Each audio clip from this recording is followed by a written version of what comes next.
Welcome to Orion Philosophy, where we explore, discuss and dissect areas of practical philosophy for use in everyday life.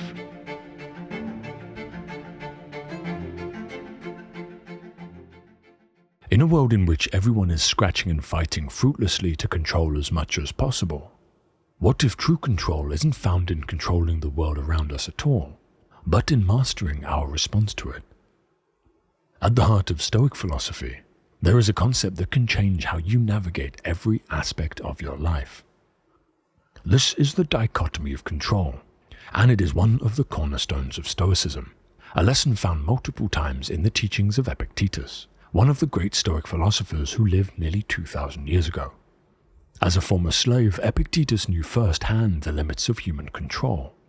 In our lives, there are things we can control and things we cannot. This principle is laid out in the transcription of Epictetus's lectures, titled The Enchiridion, where he states, "Some things are in our control, and others not. Things in our control are opinion, pursuit, desire, aversion, and in a word, whatever are our own actions. Things not in our control are body, property, reputation, command, and in one word, whatever are not our own actions." This idea, though ancient, is still as relevant today as it was back then. But what does it really mean, and how can we use it?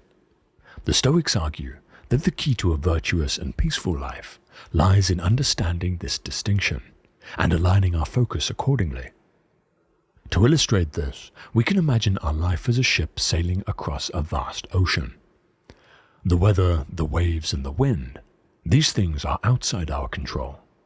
But the way you steer the ship, the decisions you make in response to the storm, the angle of the sail, the knotting of the rope, and the fierceness with which you tackle difficult waters, these things are entirely up to you. Or imagine you're driving in heavy traffic. You can't control the flow of cars around you, or the erratic driver who just cut you off. But you can control your reaction, your patience, your focus, your calm. This, in essence, is the Stoic dichotomy of control. We live in a world obsessed with control. We're constantly trying to manage outcomes, predict the future, and shape our surroundings to fit our desires and expectations. But the ancient Stoics caution us against this. In binding our well-being so tightly to the external world, a world that is outside the reach of our control, we put ourselves on a path of frustration and suffering. Why?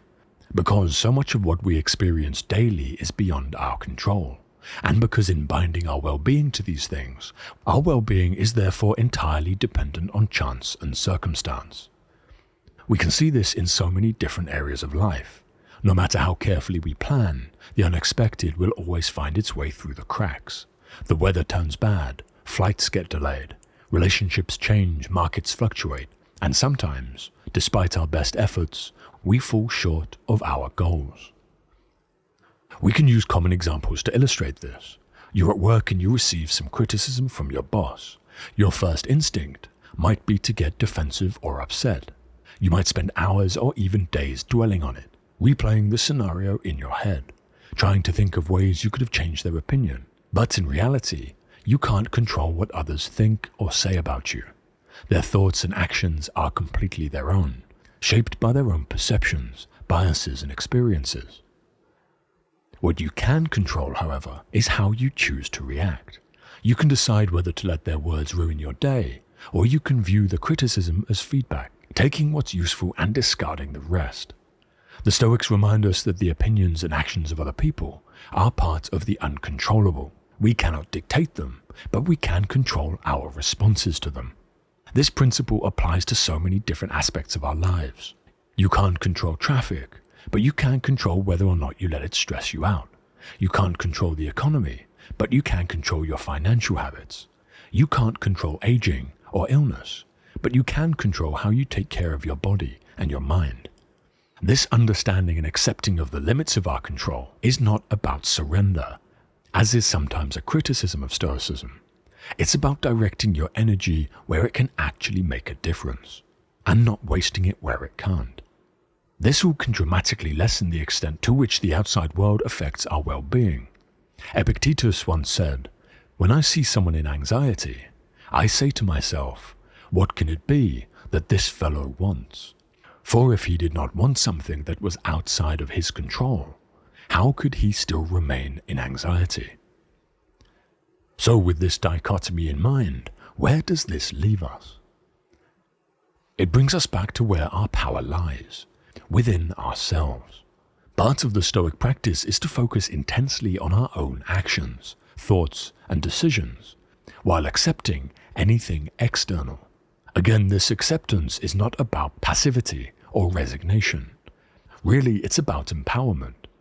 When we can learn to direct our energy towards what we can control, our mindset, our responses, and our daily habits, we can take ownership and responsibility over our lives in a meaningful way.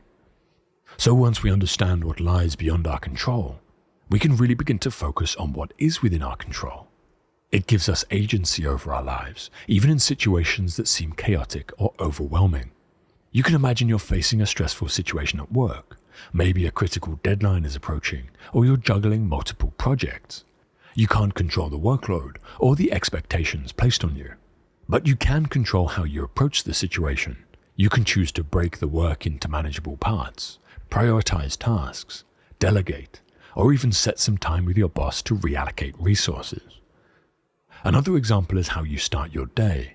You can't control if it rains, you can't control if the train is late, or if someone is rude to you in the morning. But you can control your morning routine. You can set a positive tone for the day. Perhaps you begin with a few minutes of mindfulness, or writing down your intentions for the day. If you're able to wake up and ground yourself in what you can control, you can set yourself up to inject that mindset into the rest of the day. To end, this idea is one that's easy to build into both our personal philosophy and our daily routine. It stops us from anchoring our well-being to things we can't control, breaks us free from the mass of people scratching to feel control over things that they will never really have control over. And it means that we are better able to take full responsibility for ourselves, our beliefs, our actions, our preconceptions, our biases, and our thoughts.